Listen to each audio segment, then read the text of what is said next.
asalaamaaleykum wa rahmatulah mbokki sénégalais yi mbokki patriotes yi noonu la seen mbokk seen xarit Pël bu Pastef fii nag bu ma ñëwee département Podor dama leen di wax ma la seen xarit Nasrallah ndax xam ni boobu lañ ma xamee fii dem fi ñëwoon tey ngir ànd ak samay jigéen samay rakk samay frère waa Mujib ñoo xewle woon mooy vacances agricoles patriotiques fii ci département Podor dëkk plus précisément commune bu Fanay dans la zone sylvo-pastorale yàlla dafa def nag ñunu yàlla dafa dañoo yàgg ci combat bi tey bu ma ñëwee tey département Podor ma ñëw tey commune bu Fanay ñëw tey Fouta fekk samay mbokk comprendre projet bi comprendre bu gën maa gëm projet bi damay sant yàlla ndax man lii laa doon xeex te samay mbokk yu bëri lii lañ doon xeex kon sama waa ji lan la Jatalo Ndiaye ancien benn coordinateur Ndiaye Jatalo Ndiaye Labbe Ndiaye ancien coordinateur nu tuddi Seydou Ndiaye kon ku mel ni Seydou Ndiaye tey dina tàlli ndax moom lii la doon xeex ba yàlla yóbbu ko tey mais ak ñoom Babacar ak yeneen ñu bëri ñi nga xam ne dañoo des ci projet bi kon tey ñoom bu ñu tey dekkee woon tey seen xol dina seet kon maa ngi woo son excellence monsieur Bassirou Diomaye Diakhar Faye ak son premier ministre président Ousmane Sonko notre président parti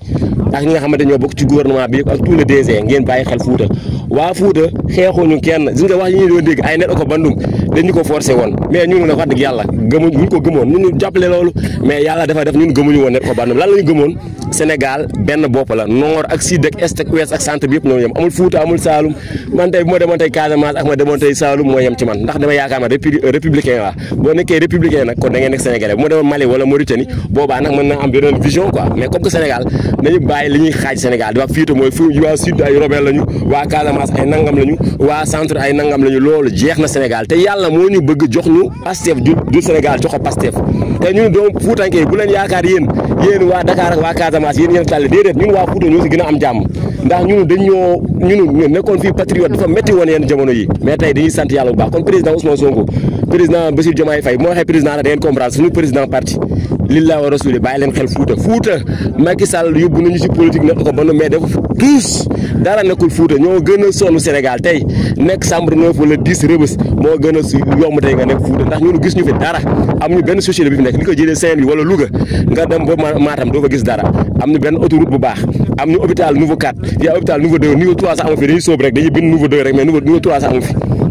kon président de la république gestul waa Fouta jàppale ñu si ndox gis ngeen ndox mi tamit dañoo am problème ndox ñu te ay dégg la ñuy naan te ñun zone sylvo-pastorale ñoo si gën a sonn te yéen a gis fii ñun ndox bi waalo lay jóge mais ñun ay doomu Foutanké la Fouta ak waalo c'est la même chose fleuve bi moo fi jaar te fleuve bi moo dem Dakar kon jàppale leen doomu Foutanké doomu sénégalais yëpp nañ leen jàppale bu baax a baax ndax vraiment dañoo sonn ci combat bi bu loolu weesoo maa ngi ñaan waa département bi yëpp nañu def benn bopp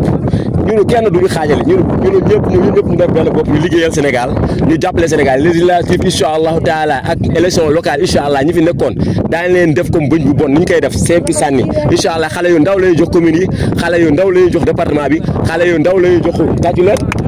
ay waaw kon li ñu doon wax ay net ko bandum ray nañ ko dee na fii si diwaanu Fouta ñun ay doomu Foutanké lañu ay surtout Cheikh Oumar Foutiyou Tall lañu ay doomu surtout Cheikh Oumar lañu ay surtout Penn Sarr Ngawle lañu ay surtout Ayoub Souleymane Diallo Thierno Souleymane Baal kon ñun duñu daw xare kon projet bi ñëw nañ ba fii ñoo ngi leen di woo nag incha allahu taala ngeen jàppale doomu Fouta yeeg doomu Sénégal yëpp rawatina Fouta comme que Fouta laa nekk tamit Fouta la doon milité jàppale leen doomu Fouta yi sonn nañu lool jigéen ñi sonn nañu financement yi na ñëw tool yi am na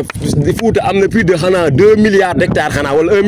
million d'hectares mais dara newu ci vierge la suuf si dafa baax boo ñëwee da nga am suuf su baax la kon ministre agriculture yow ngir yàlla ak yonent ñëwal Fouta nga gis fi nekk financement yi na ñëw xale yi jigéen nañ leen jàppale ñun waa Fouta xoolal instant bi bu njëkk ñëpp dañ doon dem di tukki di mais léegi nag ñoo bëgg des fii liggéey fii tekki fii jàppale suñu réew jàppale Sénégal ndax ñun Fouta rek à part Casamance ñoo gën a baax suuf si Sénégal wala mel Casamance sax ñoo gën a baax suuf ndax loo fi bàyyi mu dem tàccu leen asalaamaaleykum wa rahmatulah seen mbokk yi xarit Nasrallah jaa ngeen jëf